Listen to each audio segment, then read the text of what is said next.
Hi, and welcome to the I T'd Myself podcast. My name is Matthew Miniman, and this is episode 41. What can Costco teach us about MSPs? So, Costco, it's great. I love buying at Costco. Kirkland brands, all sorts of crazy crap. Man, they've got some really weird shit in Costco and some awesome stuff. I mean, I can buy, I can buy, it's a place where I can buy, 5,000 Ziploc bags and a fifth of vodka and a huge thing of diapers and get like a huge discount. Like maybe for $100, I might get 3 items, but they're big as hell. It's awesome. One of the things about Costco that makes it great is that when you are purchasing stuff at Costco, you're buying in bulk. And so you get a discount, which is fantastic. You might not need the 1,000 cans of diet soda. You might not need the 48 pounds of barbecue beef, but goddamn it, at $2, it's pretty goddamn cheap. You might not need the 8 loaves of bread, but fuck it. It's still 50 cents cheaper than going to the regular grocery store. And, when you're buying at Costco, you're just, like I said, you're buying in bulk and you're getting a discount. And there are other things that you can buy at Costco that you can't get at other places. You can buy a bed at Costco. Fuck. And it's cheap too. You can buy a memory foam mattress like $500 and it's a pretty good one. It's stuff like that. You can buy a fucking car at Costco if you really wanted to. You can buy gold bars at Costco. Holy shit. What the fuck does this have to do with managed service providers? Well, so if you've listened to the show at all, you might realize that I work for an MSP. I work for a managed service provider. And what a managed service provider is they are an IT company. That's all they are. It's just they are an IT company. They provide IT services to other businesses.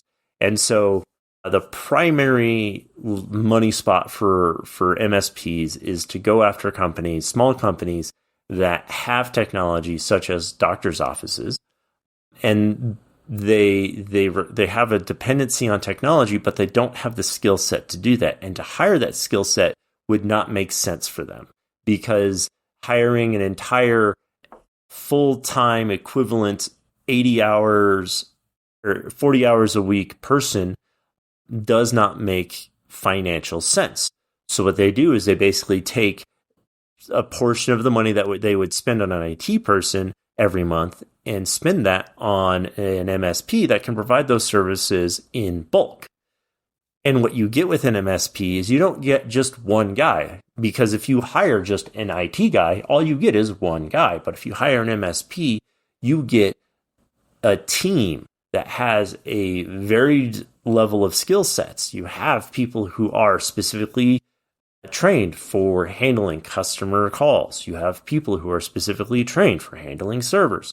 And so you have different skill sets at your will, and you're paying less than a salary to the MSP for your small business. And so there's a lot of benefit there. And again, I'm going to preface this. I am biased. I currently work for an MSP, and I think they're great. They do make sense in a lot of places. In some places, they don't make sense. And I'm going to stay away from the arguments that for MSPs, for and against MSPs, for the most part, because you guys can fuck off with your politics any way you want. I don't care. But MSPs provide a service to people who wouldn't otherwise be able to attain that level of technology. And there are good MSPs and there are bad MSPs. There are MSPs that know what the fuck they're doing, and there are bad MSPs that don't know what they're doing. Just like there are IT guys who don't know what the fuck they're doing, and there are IT guys who know exactly what they're doing. And it can be difficult to tell the difference between them. And again, the whole part and parcel of MSPs is you're getting skills in bulk. That's what you're buying. You're getting skills and technology and solutions in bulk. You're saving yourself the heartache of having to find and hire an IT guy, and you're hiring a business to do it for you. And that business makes money. An MSP makes money off of the skills that they hire.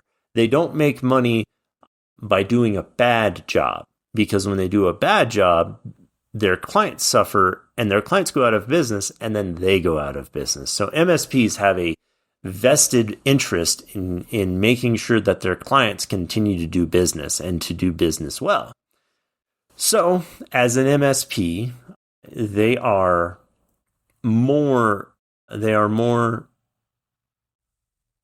going to have a higher interest in keeping your business running than necessarily a new IT person coming into your business.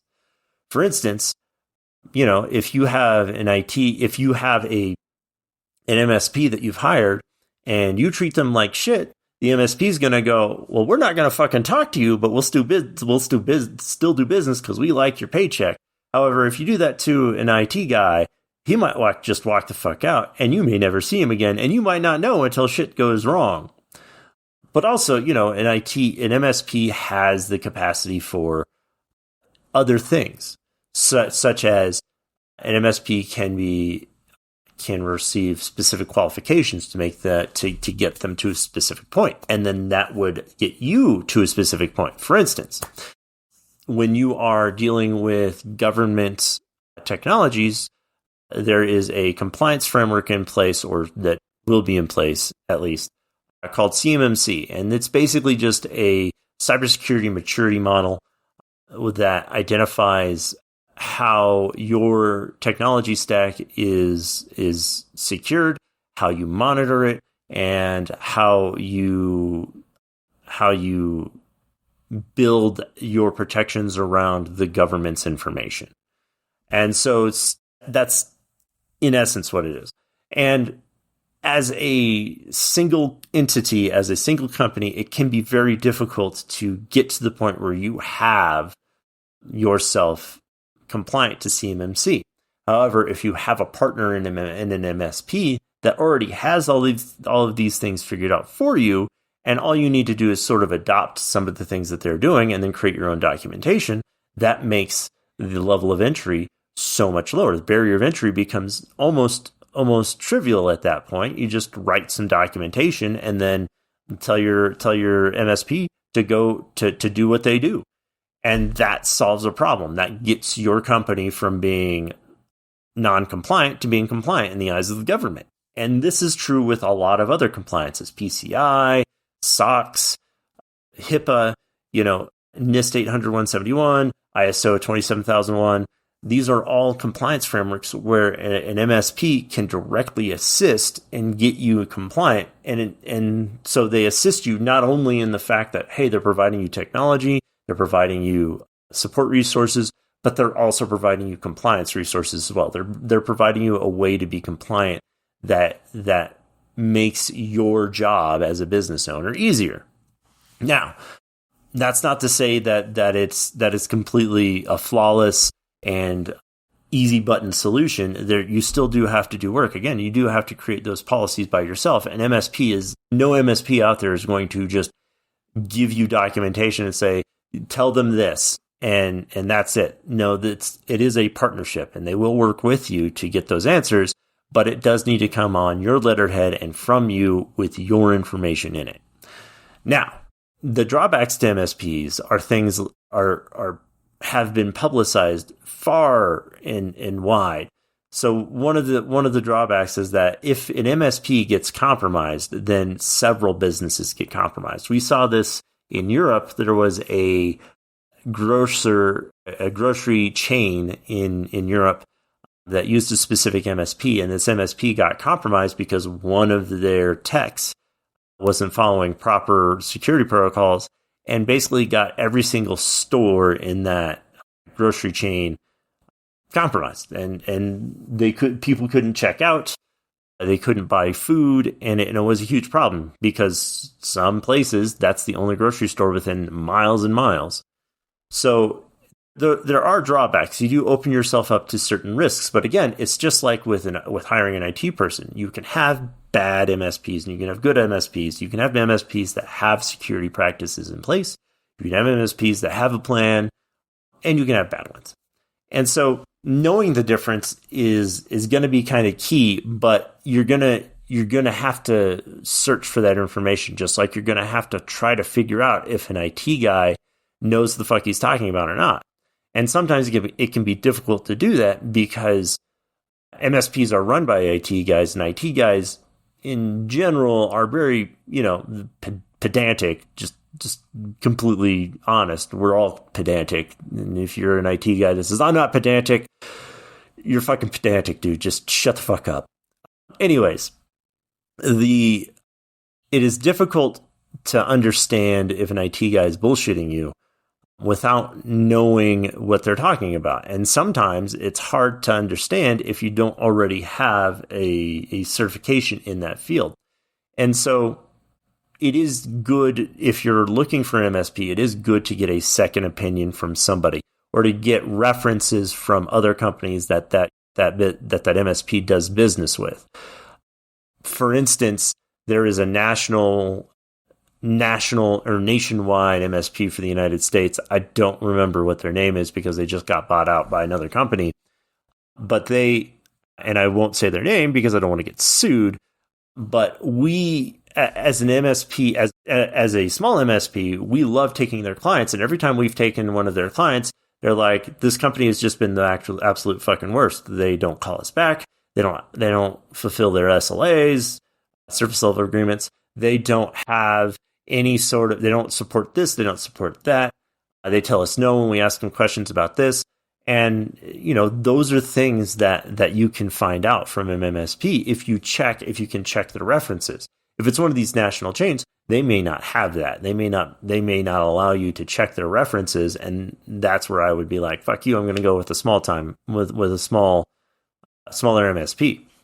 So all that being said, you need to check references. And another really good identification of an MSP's maturity and their skill set is to also ask for a list of certifications that their techs currently hold.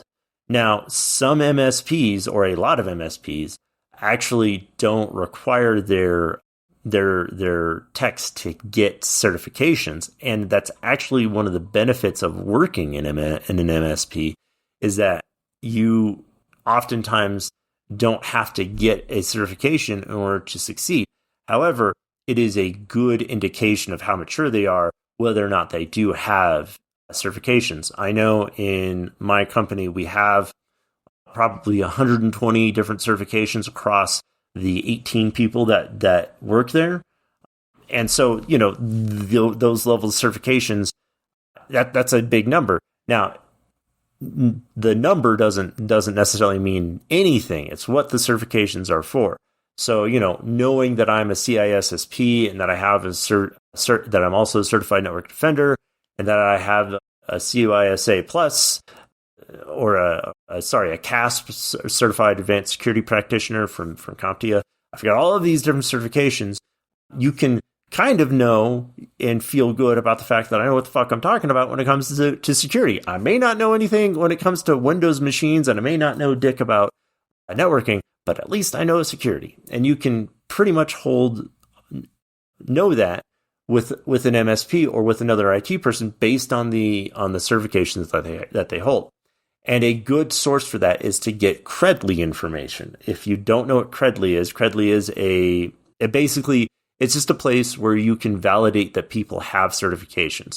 Because in order to get a Credly badge or a Credly identifier for a certification, they actually have to pass the certification from a company. They actually have to achieve that number.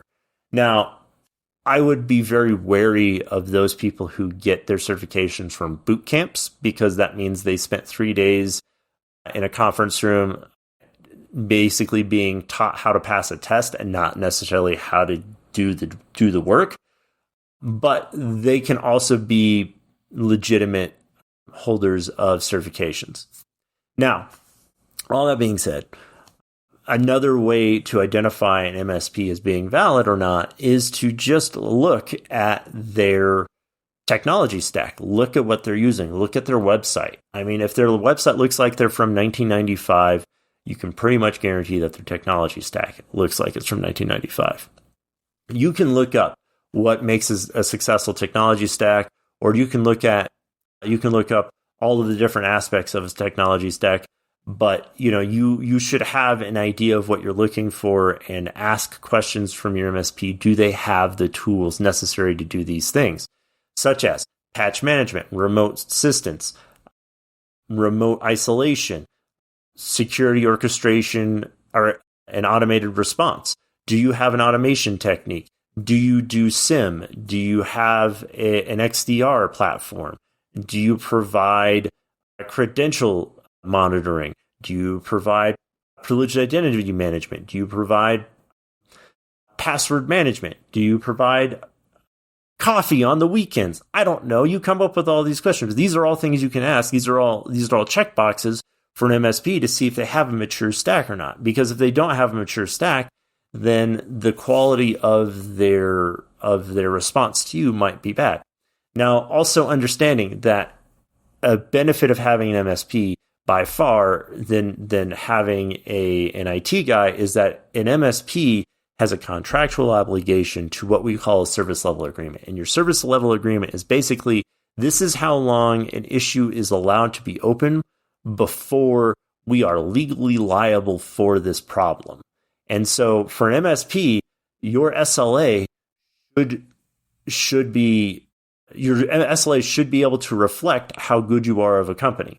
And so when you are if you're looking at an MSP as a small business, you want to see what their SLAs are, and you want to try to compare and contrast those to other MSPs, because some MSPs will say, our SLA is 24 hours. If you call us, we will have your problem solved within 24 hours.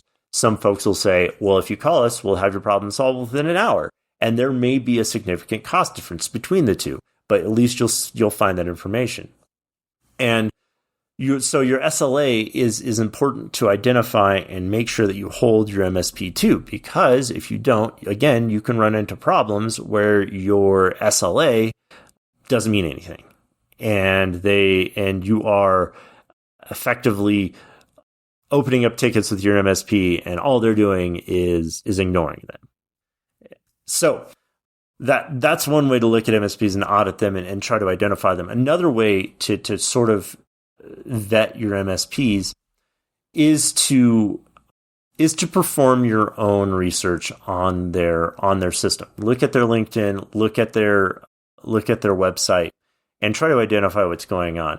I can guarantee you that the owners of an MSP are like the owners of any other small business. They absolutely want to try to put themselves out there as much as possible so that they get as much free marketing as possible. So they're on every fucking social media platform there is. LinkedIn is probably going to be the most significant for you as a business owner. So check your LinkedIn, check and see how they're interacting with their clients or how they're interacting socially, and identify if they're active and if they're actually doing anything to push themselves or progress themselves. And that'll help you identify whether or not they can do the work for you. So on the flip side of this, one of the most common complaints that we get with MSPs, specifically when we take on a new client, is that, oh, well, they don't cover things. There's not coverage for a lot of stuff. And that is mind-boggling, because again, as an MSP, you're going to a Costco when you're going to an MSP. You're going to a Costco. You're getting a bulk set of skills. You're getting bulk stuff. And in the same MSP, you can get somebody who knows databases and you can get somebody who knows workstations. And you don't have to separate the two. You have somebody who knows how to operate QuickBooks, and you know somebody who can patch all your systems seamlessly. You have all this information. You have all these different skill sets in your MSP. And so if your MSP doesn't have the skill set to do something, that should be a pretty big red flag, because that's the entire reason why you're hiring them over an individual. Because the benefits of hiring an individual are they are directly responsible to you, and you can make them specialized in whatever you are doing. And so they become an expert in whatever your very focused technology stack is. And that's great. So, if you prefer shopping for one thing at a time and buying individual items at a store instead of going to Costco and just getting everything all at once and getting a lot of it, then you might want to just hire, a regular person. However, if you want that bulk, if you want the stuff at a discount and getting more than just a single store's worth of products, then shop at an MSP. Get an MSP, have them work on your stack. And there are all classes of contracts to sign up for an MSP. So even if you are hesitant to jump in the deep end and just go full bore with an MSP, if you have a big enough company, you can do something that's called co-managed solution, where you still retain the vast majority of the control of your systems, but the MSP is there to sort of augment your IT department. There are definitely agreements that facilitate all sorts of levels like that. And so it's easy for you to get in, and it's easy for you to look at, and definitely worth a look if you are having issues with hiring people and making sure that your security stack or your technology stack is up to stuff. Anyways, guys, I'm going to go buy a 500-pound bag of gummy bears, and I hope you have a great day.